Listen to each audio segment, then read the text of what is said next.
जब तक आप कुरान को नहीं पकड़ेंगे, आप इस्लामिक फ़िलॉसफी ऑफ लाइफ को नहीं पकड़ेंगे, तारीख़ इस बात की गवाह है कि आपको मकसद नहीं मिलेगा। आपको ये आंसर नहीं मिलेगा हम यहाँ क्या कर रहे हैं। आपको ये आंसर नहीं मिलेगा कि हमने इसके बाद क्या करना है, मौत के बाद क्या होता है। 3 चीज़ों के आंसर रिलीजन करता है। ये मेरा क्लेम है, जिसके आंसर कोई और चीज़ नहीं कर सकती। 3 चीज़ों के आंसर रिलीजन करता है, जिन 3 सवाल के आंसर दुनिया का बड़े से बड़ा फिलोसफर मुझे नहीं दे सकता, बड़े से बड़ा साइंटिस्ट नहीं दे सकता, ओके, बड़े से बड़ा पोइट नहीं दे सकता। पहला question, purpose of life, is there a meaning to life. ये ऐसा सवाल है कि आप इस पे एथियस्ट को सुन लें। मैं आपको बल्कि रिचर्ड डॉकिंस का आप सब ने जो है वो नाम सुना होगा, जिसको जो है वो हमारे सूडो लिबरल्स और एथियस्ट जो है बड़ा पसंद करते हैं, नबी मानते हैं। तो वो उसका मैं आपको कोट सुनाता हूँ। इसका रिचर्ड डॉकिंस का मेरे पास कोट है कि if the universe were just electrons and selfish genes, अगर कायनात सिर्फ इलेक्ट्रॉन्स का नाम है, एटम्स का नाम है और सेल्फिश जीन्स का नाम है, meaningless tragedies like the crashing of a bus are exactly what we should expect. फिर बस ने क्रैश होना ही होना है।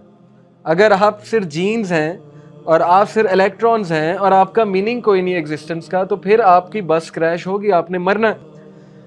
Along with equally meaningless good intention, फिर गुड इंटेंशन का क्या फायदा? जब मरना ही है, अल्टीमेट रिजल्ट क्रैश होना है, तो फिर गुड इंटेंशन का क्या फायदा? Such a universe would be neither evil nor good in intention.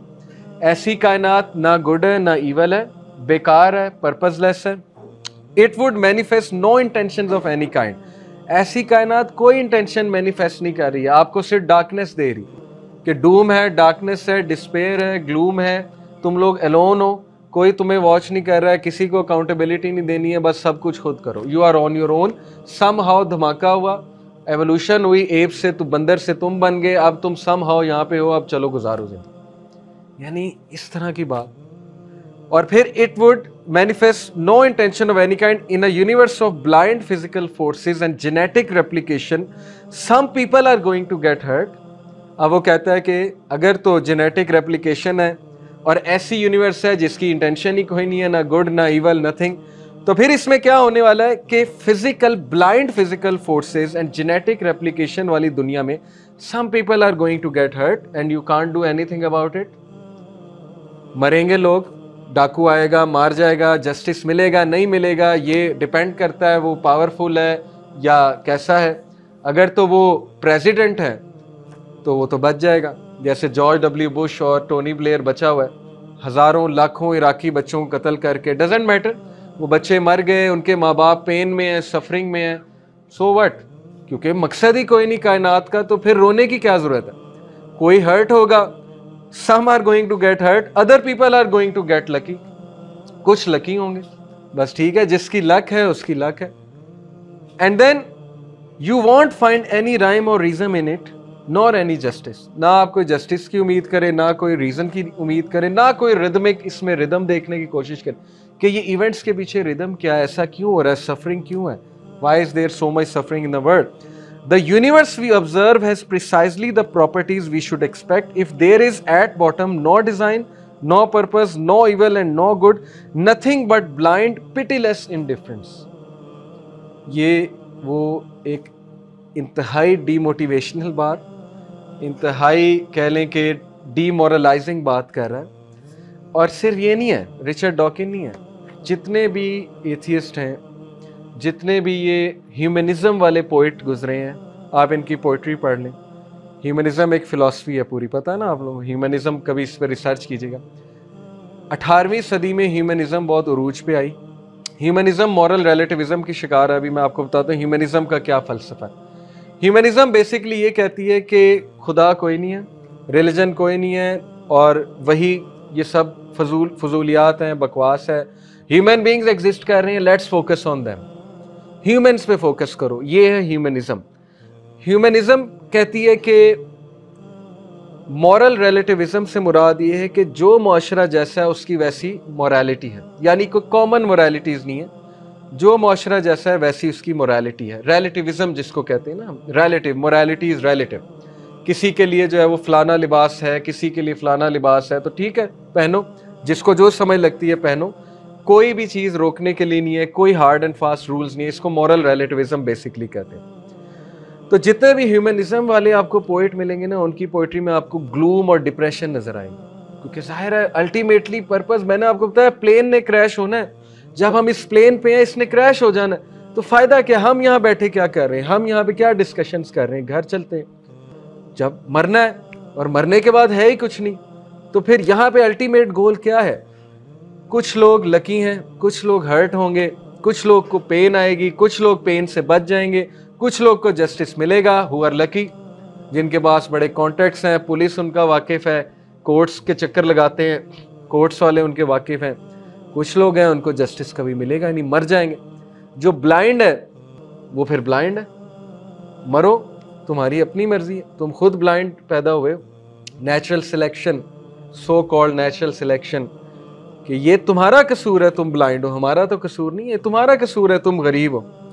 ये बहुत पुराना आर्गूमेंट है कैपिटलिस्ट का, कि गरीब का नुकसान है, गरीब है, हमारा क्या नुकसान। नेचुरल सिलेक्शन में ऊपर नहीं आया, सर्वाइवल ऑफ द फिटेस्ट में वो उस चेन में ऊपर नहीं आ सका, तो अब हम क्या करें, हम गरीब को क्यों खिलाएं? इस तरह की फिलॉसफीज हैं। हमारे जो वर्ल्ड लीडर्स हैं वो इन फिलॉसफीज के कायल हैं। आंखें खोलें, हम किस दुनिया में रह रहे हैं।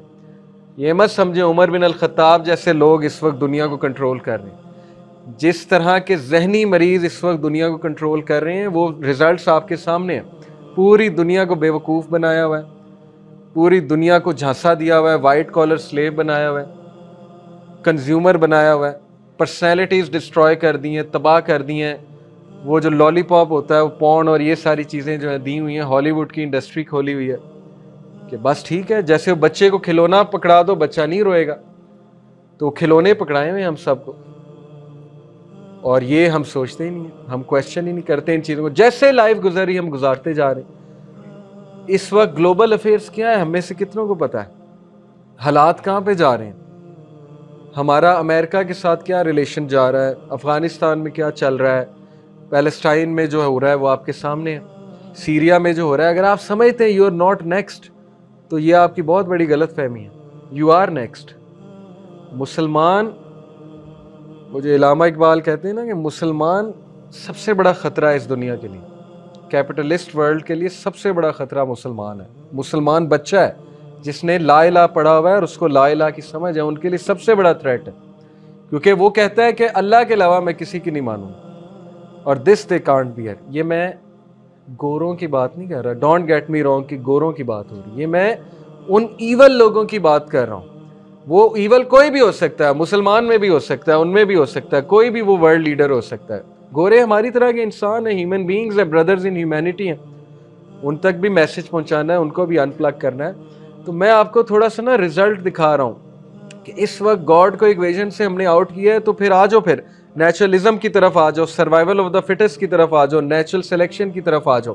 फिर हिटलर ठीक था, फिर human rights doesn't make sense, फिर ह्यूमन राइट्स की क्या जरूरत है? जब आप एटम्स एंड मॉलिक्यूल्स हैं, हर चीज बाय चांस हो रही है, फिर होने दें। गरीब पे जुल्म हो रहा है, वो भी बाय चांस है। अगर मैं एक बंदे को शूट कर देता हूँ, वो भी बाय चांस है, वो मैंने बाय विल तो नहीं किया, वो तो नेचुरल सिलेक्शन में और एवोल्यूशन में मेरे सेल्स ने मुझे मजबूर कर दिया, मैंने एक को शूट कर दिया, तो अब मुझे जेल में क्यों बंद करना है? ओके, सो ये इतनी खिचड़ी इस वक्त पकी हुई है, इतनी खिचड़ी पकी हुई है कि हमारे जो लॉज एग्जिस्ट कर रहे हैं वो कहाँ से आए, उनका बेसिस क्या है। तो ये सारी जो मैंने आपको चीज़ें बताई ना, नेचुरलिज्म, मॉरल रिलेटिविज्म, दीइज्म, थीइज्म, एथीइज्म, इस वक्त ह्यूमनिज्म और पोस्ट मॉडर्निज्म के बाद जो जो फलसफे आए हैं, प्रोग्रेसिव लिबरलिज्म, इतनी कंफ्यूज्ड है इंसानियत। पोस्ट मॉडर्निज्म को आप पढ़ेंगे, आपको हंसी आएगी, आप कानों को हाथ लगाएंगे, किन चक्रों में पड़ गए हैं लोग, कैसी कैसी डिस्कशंस ओपन कर दी, कैसी कैसी डिबेट्स ओपन कर दी हैं लोगों ने, किन किन राइट्स की बात हो रही है। अभी नेक्स्ट राइट्स वो आने वाले हैं, वो मैं नाम नहीं लेना चाहता, अभी तो खैर LGBT चल रहा है, अभी नेक्स्ट एक और लेवल आने वाला है, आप देख लेंगे वो लेवल क्या आने वाला है।